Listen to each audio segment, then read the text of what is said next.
Hunters! Hope you guys are having a great day. I'm Orle. I'm ready for another adventure. Today we're playing the last session, episode 4 of the Stories Untold. Now I'm going to be honest with you, I just finished episode 3 and I still have chills. So I'm jumping right into episode 4 and we're going to finish out this story and see where it takes us. Now, if you're jumping to episode 4 ahead of yourself, haven't seen the first 3 episodes, the story in these episodes are linked. We're about to find out how it wraps up, but episode 3 ended on a tie into the first episode, and all the episodes have had tiny little samplings of other episodes. So before you jump into episode 4, make sure you watch those other 3 episodes first. Let's jump into it. Start the intro.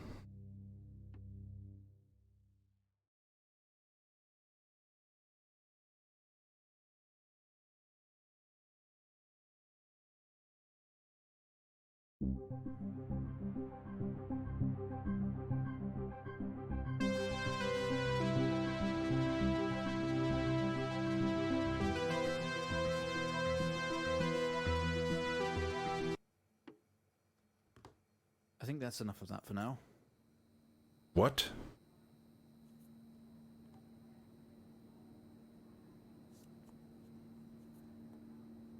You're quite fond of this show, aren't you? What?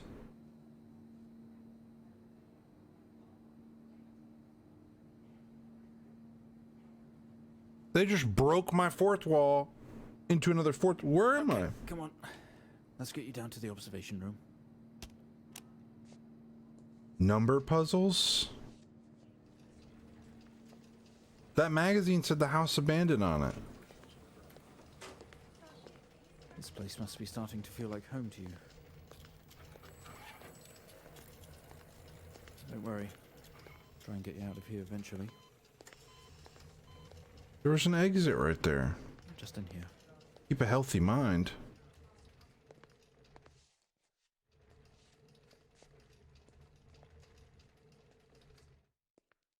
Okay, are we through in the next room? Just relax and we'll get started in a moment.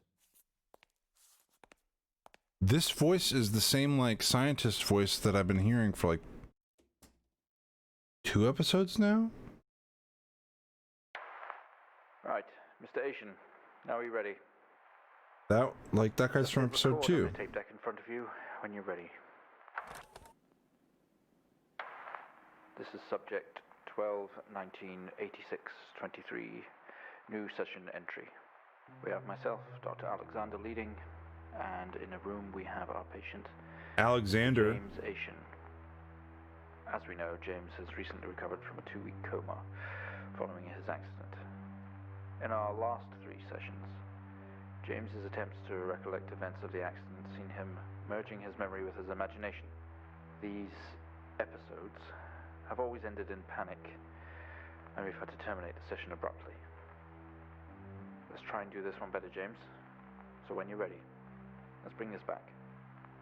I know how difficult this must be, but you can do this. James, it's time to remember.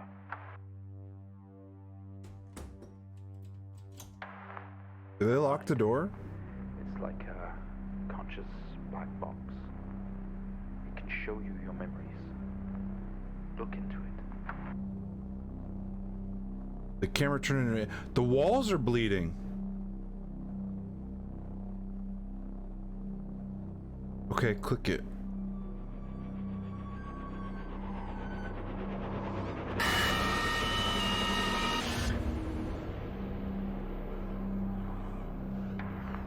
In your most recent episode, you recalled a false memory of a remote weather station.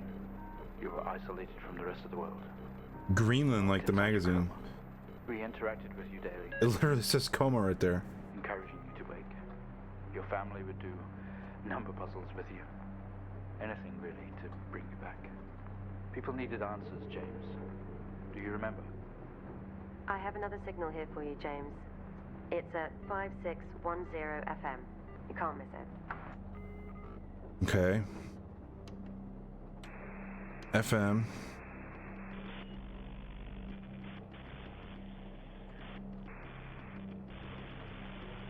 Five 610.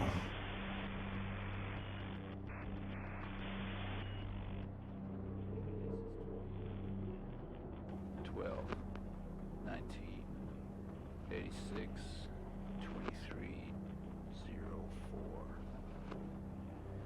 Type in the numbers, James. Gotta see this. This is 20F. 12, 19, 86, 23, 04. Type in the numbers, James. Report. Turn that off because it fucking creeps me out.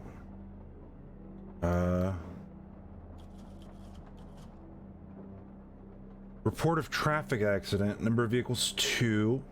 Date and time of the accident. I can't really make out those numbers. Accident location Pleasant Hill Forest Road. 20F fatal accident is circled. I can't. Number injured 1. James Asian. That's us. I can't read that. One way view drive. Is it the street address? Arrived on scene to discover 2 cars that had been involved in a near head-on collision. Mr. Asian found lying down outside his vehicle with head injuries. An ambulance was immediately called. His passenger was trapped in the vehicle in critical condition from wounds sustained in the collision. The driver of a blue sedan, Mr. Hennings, was found dead on arrival.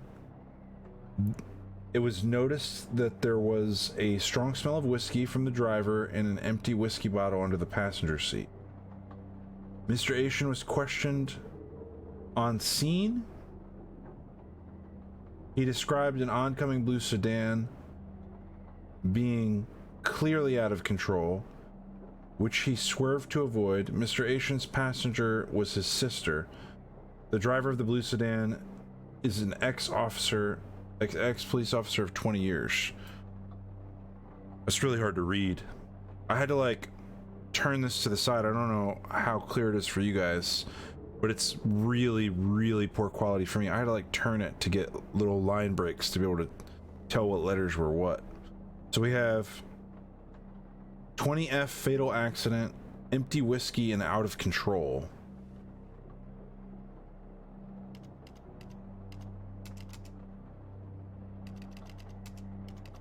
Fatal accident, empty whiskey, out of control.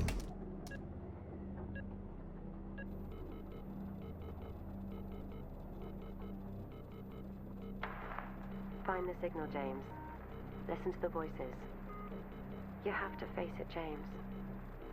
Finally.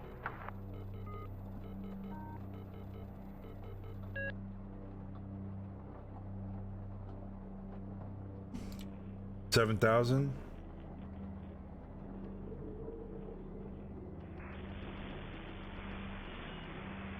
It's not likely at all. I've worked with Officer Hennings for 6 years, and not once have we even talked about alcohol. Drunk driving. He was a father, a husband. He was fine. No way he caused this. It's him. The door slams shut, He's got something plunging to into hide. darkness. A light flickers on. Fuck, I'm in control of my character now. I'm in some kind of shitty room.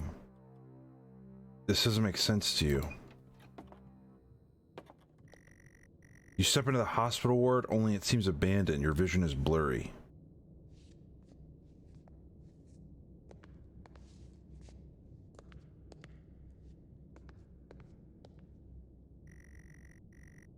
All of your episodes were recorded to tape. This is the 4th.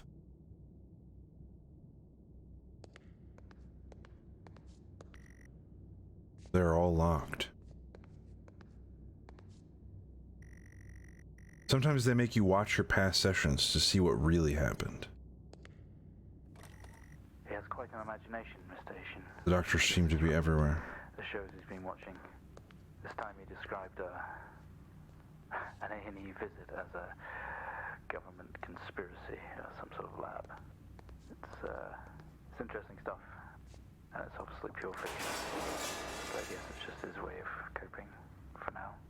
We'll see how we progress in future sessions. You tense up, someone else is here.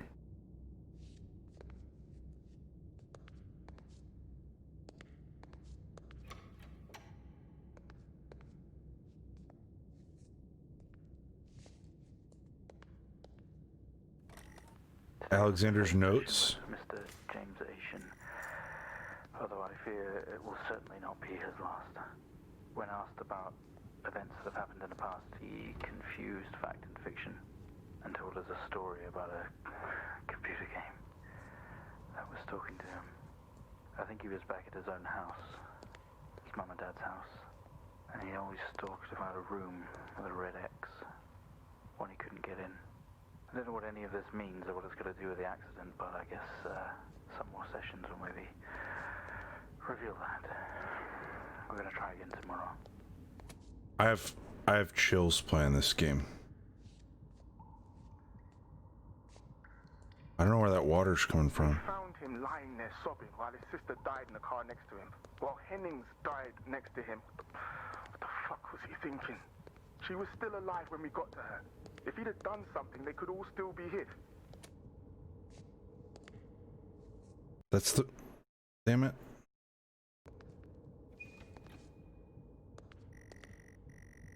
You only caught a glimpse of this room, you guess that's why there's no detail here.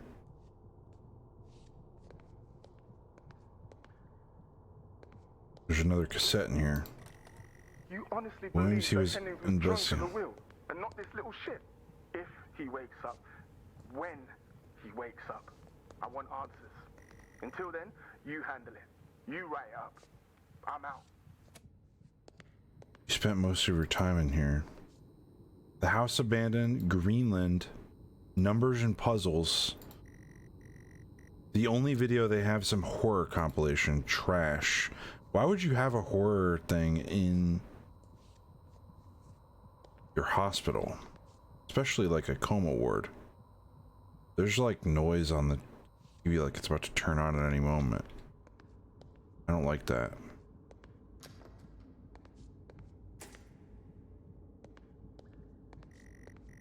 The waiting area is dark and you feel a presence right behind you.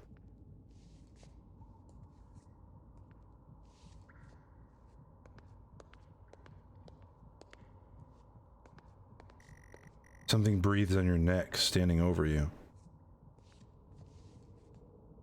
Fuck, dude. You feel dread in the pit of your stomach.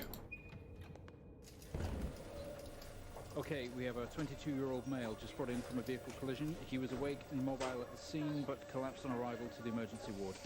The other passengers died in the accident. I'm getting no pulse. Prepare for defib. Amp charge full to 10 and give me 100 joules. This is from episode 2. Come on, 100 joules. And I? Charge amp full to 10. 100 joules. Come on. I'm trying, man. I don't remember how to do this. 10? Okay, go. No reaction from first stage. Let's try higher. 200 joules. Keep the amp charged at 10. Clear.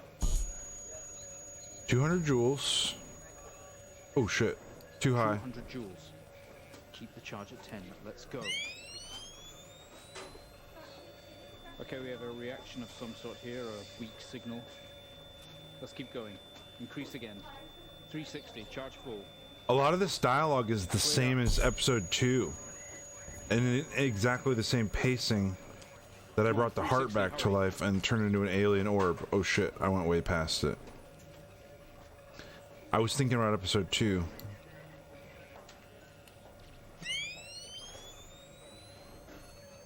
Well, would you look at that? It seems we have a pulse. Rhythm is stable.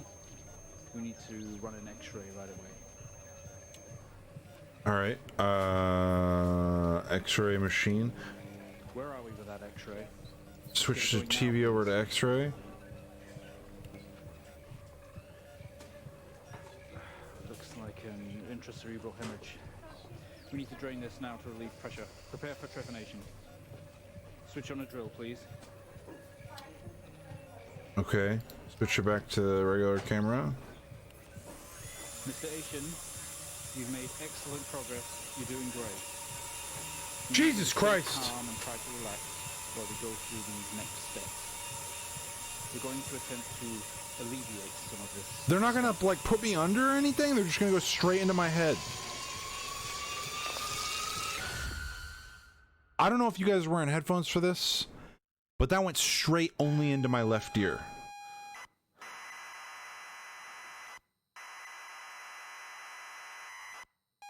I'm in the house from the first episode.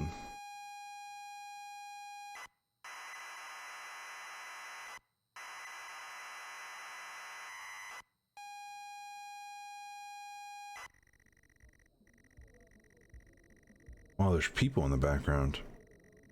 Not only is tonight New Year's Eve, but tomorrow you leave on a 6-month trip abroad with friends. Mom, Dad, and your sister Jennifer have decided to throw a party to celebrate it all. The house is full. You're in the living room, and as usual, you don't recognize a soul. Look around. In caps lock. The room is full of chatty strangers, mostly friends of Mom and Dad. There's a door to the hall. Go to hall. You push through the crowd into the hallway. The hallway is as welcoming as ever. Only this time the folks have put a great big banner up across the main wall. Half-finished drinks are abandoned on almost every horizontal surface. Stairs lead up, although the party is firmly downstairs. Read the banner. Bon voyage, James! Finally, not the family disappointment.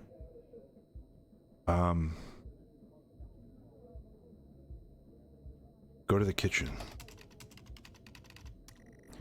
They say all the best parties are in the kitchen. The kitchen is full of people and loud. There are drinks and food on the table, and the party is in full swing. Dad has cooked a hog roast, which sits proudly on the table, although no one is eating it. Look around. There's a utility room and writing on the wall. Also, Jen is signaling to you. Go to Jen. You push through, apologizing over and over. You get to Jennifer. You hug. You're gonna miss each other. You thank her for the party. She asks if you're enjoying the party. Say yes. You tell her it's great, even though you don't really know anyone. She tells you to enjoy it anyway and to loosen up. She asks you to get her a drink. Get drink. You pour Jen a drink and one for yourself too. There's never an awkward silence with Jennifer. She always has a question. She asks if you have everything sorted for the big trip. Say maybe. She repeats herself, asking if you're ready for your trip. Yes. You tell her yes. That you've packed everything with plenty of room to spare. Another hug. Your family have really gone out of their way to make this trip happen for you. It might be what you need to get some perspective and maybe not fuck up so much. She's going to miss you. You're going to miss her. He walks away. Look around. Wait. Jen has disappeared into the crowd. You're left standing, nodding and smiling at approving faces. There's so much to do for this move. Can't mess it up. But first, a drink. Look around. I already had a drink. The room is full. There's a utility room and writing on the wall. Read writing on the wall. Sorry, I don't understand. Is the writing just an illusion of the first episode where it said get out? Or had like numbers to the safe? Go to utility. Oop, shit. Room. You open the door and peer in. You're never allowed in here normally. This is where Dad keeps his fine wines and whiskeys, ceiling to floor racks. A collector, although he does actually drink them too. There's a bottle with a ribbon around it and a card. Read card. You pick up the whiskey and the card. It's your dad's handwriting. Son, we're so proud of you and everything you've achieved. You've earned this. It's a bottle of 25-year-old double malt. You shouldn't really, but you have to try it. With your whiskey in hand, you take in the room around you. There must be hundreds, no thousands of pounds worth of drink in here. You really must thank your dad for the whiskey. Go to kitchen. You head back into the kitchen, clutching your new best friend. You stumble out of the utility room and back into the kitchen. That is one strong whiskey. You take another swig and give a thumbs up to your dad across the room. He nods and winks. Wink back. I'm sorry, I don't understand. Okay, go to hallway. You go back out into the hallway. A few bumps and a laughs on the way through, and you make it into the hall. You stop dead in your tracks. It's Jen. Covered in blood. Get Jen a towel. She's staring straight at you. No one else notices. Give Jen a towel. Blood is dripping down her face. It's mixing with tears. Perhaps a tissue. I'm sorry, I don't understand. A tissue? Like a Kleenex?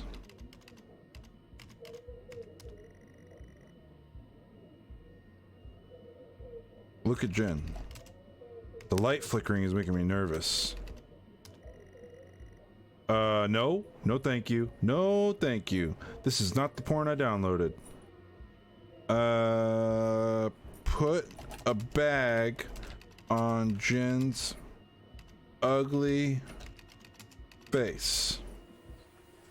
I'm sorry, I don't understand. We tried our best, Mrs. Asian, but her injuries were too severe. No, I don't understand. I was just talking to her. I'm afraid Jennifer passed away before we could get to her in surgery. We did the best we could. I'm so sorry. Where is she? Let me see her. Please, Mrs. Asian, take a seat. I don't want to take a seat. Let me talk to her. Now. I'll arrange for you to see her. In the meantime, James is in recovery. He's stable for now. I don't want to see him.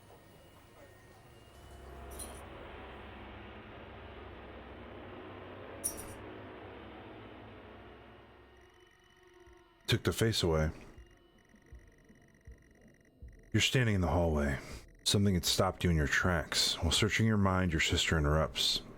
She waves her hand in front of you and asks if you can drive her home. You still feel out of sorts. Those words echo.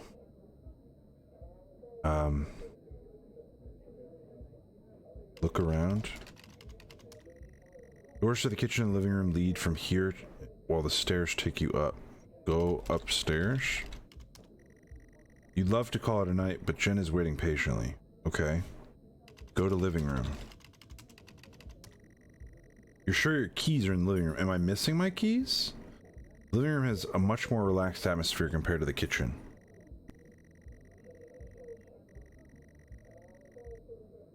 Various guests are sat on chairs having civilized conversations. There's a coffee table in the middle of the room. Your mom is pouring a drink at the drinks cabinet. Wave to mom. Sorry, I don't understand. Look around.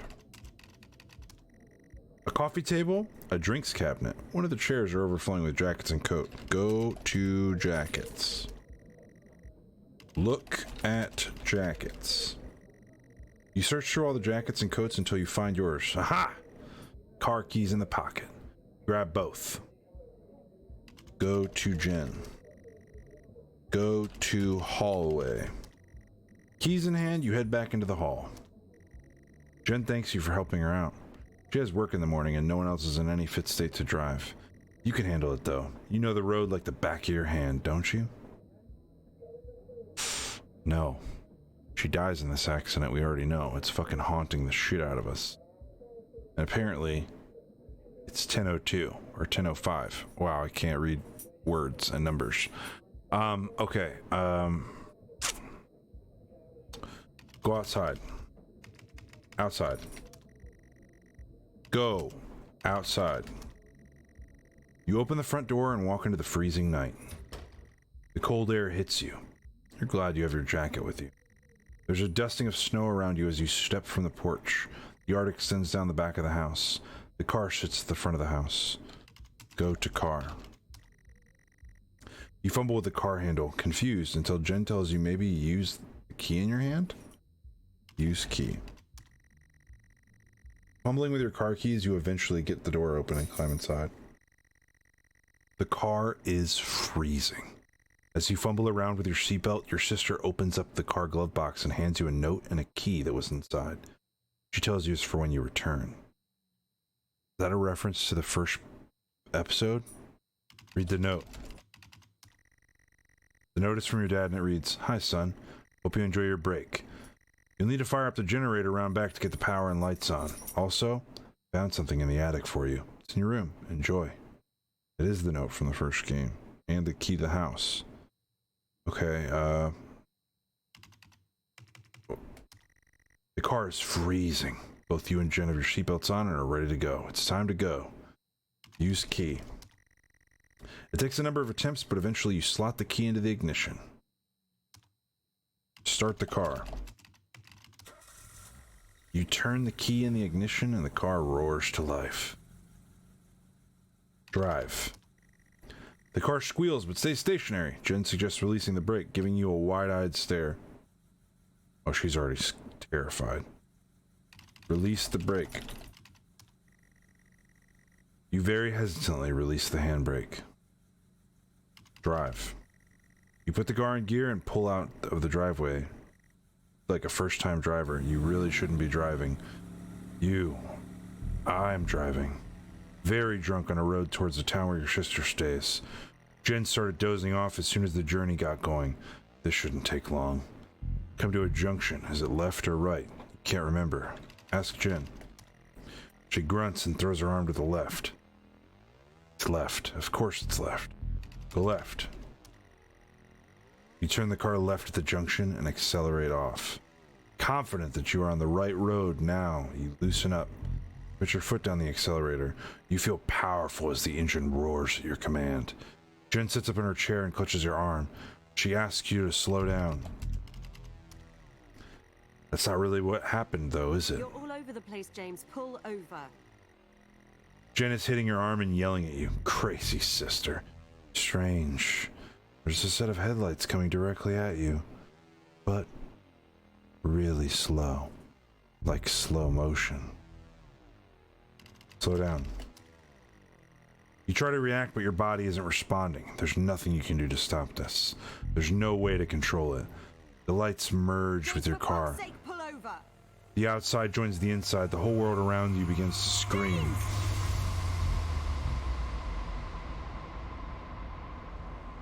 It was at this very moment, wasn't it, James? The moment you lost it all. Your sister, her parents, yourself. And then you made it worse. Go on. Show us what you did. You wake up in the car. Your world is upside down. Your seatbelt struggles against gravity, trying to hold you in your seat. An impact into another car has torn a hole in the chassis. Poisonous fumes spill into your car from the engines. You are in grave danger. You have to get out of here. Unbuckle. Seatbelt.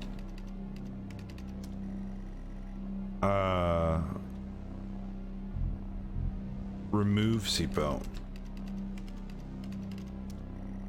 You release yourself from the seat. Gravity takes over as you slump into the roof of your car. Get out of the car. You squeeze through the wreckage and fall to your knees on the ground next to your car. Every breath brings pain to your chest. Your head is throbbing. A blue car is smashed into your passenger side of your car. Your life can't be ruined by this. You're standing, holding whiskey and your dad's note flashing Flashing lights are approaching in the distance.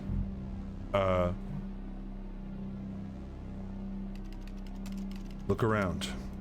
A crash light, smoke billows from your crashed car, and the sky above, the exterior lights flickering on and off. Go to blue car. The car door is jammed. You don't have time for messing around like this, James. Throw a whiskey bottle? You can't just toss it away without thinking. They will find it, and they will come to you.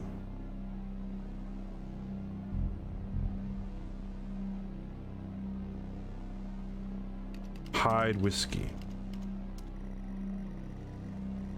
Well, that's not smart thinking, James. Easy. They will eventually find it, and they'll link it to you. Look around.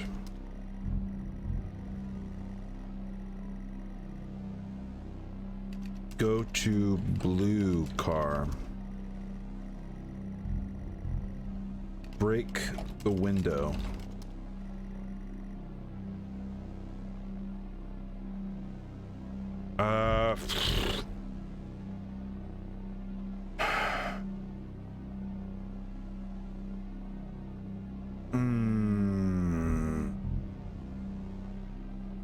Hide whiskey in blue car.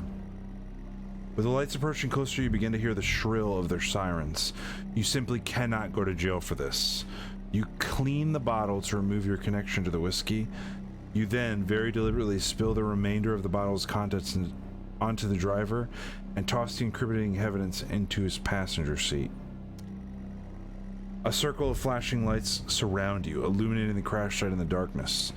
Behind them, an army of people all staring. One figure steps out, a silhouette, and walks towards you. That reminds me of the crash site in the second episode?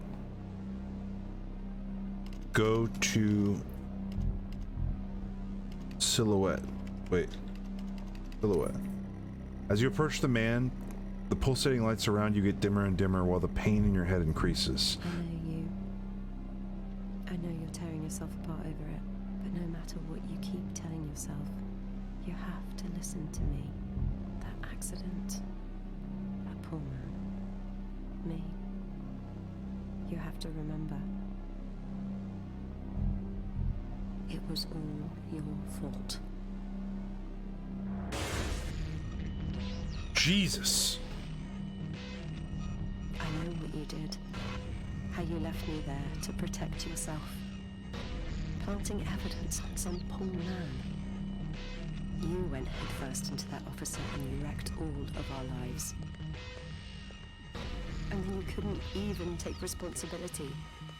You did the right thing for you and no one else. Save yourself. Only it was wrong, wasn't it? Look at you now. Utterly consumed by it. Say it, James.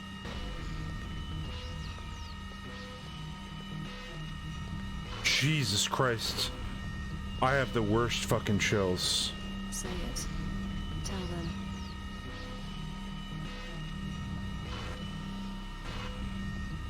Listen to yourself.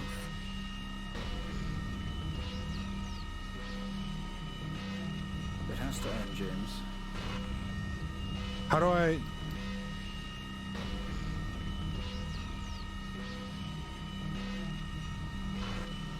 Do you not understand?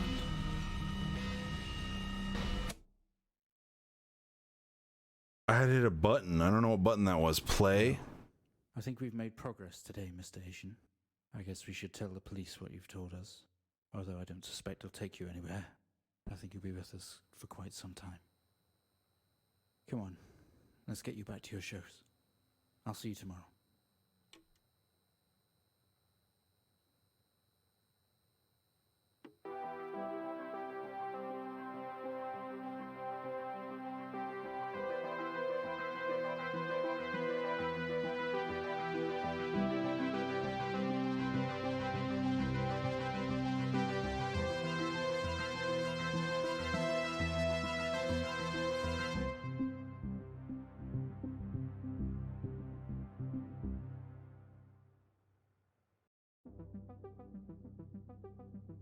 That was crazy. I mean, in episode 1, we knew that something happened to his sister, but we didn't know how he killed her. But it was strongly hinted at. I mean, not hinted at, like, the last thing you type in that game is it was your fault. In episode 2, you're left going, what the fuck? How is this linked? You're in a lab trying to restart the heart that turns into an alien machine that is eventually, like, taking over the world. You're the host of some alien robot. In episode 3, the numbers puzzle, you're dealing with like a government apocalypse until the very end when you get pulled out of the way station and you end up back in that first room at the very end from episode 1. And then this episode, as soon as it goes into the intro, you're thinking, well, how are they going to tie all this shit together? They're like, hi, James, let's wheel you into this room so you can start your therapy. The way they tied that together, I mean, it's really hard to surprise people these days. You have to tell a really elaborate story. So to be able to go through and I don't know, like, they give you all the pieces and then by the time they connect them, you're just like, whoa! Look, the video changed. Sessions 1 through 4, James Asian, Dr. Alexander. Oh man, this game is so cool. I wasn't expecting very much. I'm not a huge text adventure player. I usually get pretty frustrated trying to figure out what the game wants me to do or say. I was actually getting a little frustrated with the whiskey bottle part at the last accident right before the end, and I didn't know what to do or where to go. I like horror games, but they're usually not long enough when we're streaming on Twitch, so I've been putting them here, and I'm really excited to be able to try games like this that are just not long enough for Twitch. But they work perfectly here. Go on these new adventures. When we played Observation on Twitch, it became one of my favorite, like, hidden gems. And I still recommend people play it to this day. I've talked about it every episode, I think, so far in this series.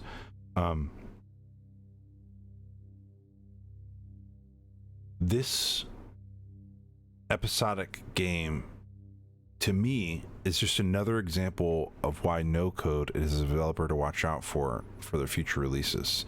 Especially if they keep staying in the horror genre. I think it's only a matter of time before they get the atmosphere recognition and like a PT-like following.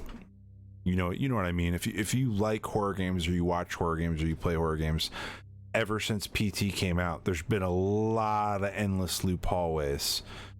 And it was the same, like when Resident Evil came out, there was a lot of like imitations of that. When Amnesia came out, there started to be a lot of like hide and seek progression horror games. There still is. Every time something new or good hits the market, people try to emulate it, and I think that the people at No Code are very good about setting up this crazy atmosphere that takes the player on a wild ride.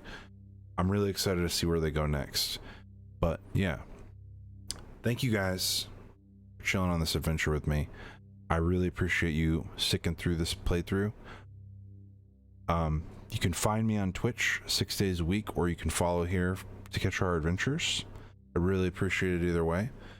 But yeah, hopefully I'll see you on our next adventure. Peace out, you guys.